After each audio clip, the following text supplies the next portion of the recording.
Sinalakay ng NBI ang isang umano'y Shabu Tiangge sa Cebu City na 100 metro lang ang layo mula sa Barangay Hall.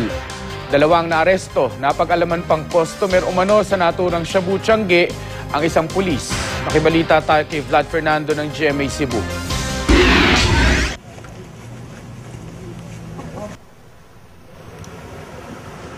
Mga nagkalat na aluminum foil, lighter, pakete ng hinihinalang shabu at isang granada.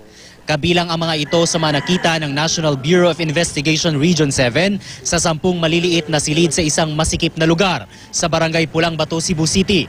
Ayon sa mga otoridad, sa hitsura ng lugar, hindi maikakailang may ginagawang iligal ang mga pumapasok dito.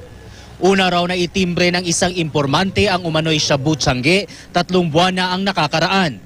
At kahapon, ginawa ang raid pero nakatakas ang karamihan sa mga umano'y pusher at user ng shabu. 2 sospek lang ang naaresto.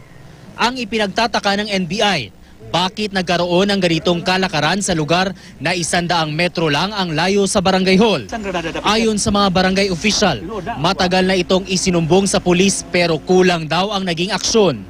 Mo report manggid mi sa pulis sa Talamban. Unya ang pulis sa Talamban mo dakop man sa diri. Nya usahay lagi dili kaayo sila mo liho kay tungod ang ilang pasangil ang pidiya manggid ko nianing manakop gud. Napag-alaman ng NBI na customer pala sa lugar ang isa mismong pulis. Hindi muna ito pinangalanan. Wala pang inilabas na pahayag ang pulisya. Itinanggi naman ng mga naaresto ang paratang na gumagamit at nagbebenta sila ng droga. So di gid ka tigamit? Boto yung nagti, sir? Hindi dili na sa uyapanan? Dili, sir. Masa man din eh? Amor nang ipuyan, sir. May ka, kuha po yung online, sir. Kaya magabang, sir. Mahal kayong gabang, sir. Vlad Fernando, Nagbabalita, Pilipinas.